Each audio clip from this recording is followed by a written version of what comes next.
Like, share and subscribe for more videos. أعوذ بالله من الشيطان الرجيم. بسم الله الرحمن الرحيم.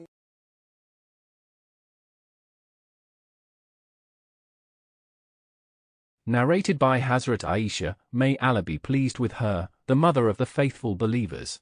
Al-Harith bin Hisham asked Allah's Apostle, peace be upon him, O Allah's Apostle, how is the divine inspiration revealed to you? Allah's Apostle replied, sometimes it is revealed like the ringing of a bell. This form of inspiration is the hardest of all, and then this state passes off after I have grasped what is inspired.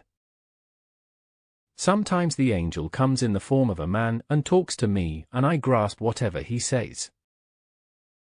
Aisha added, verily I saw the Prophet being inspired divinely on a very cold day, and noticed the sweat dropping from his forehead as the inspiration was over.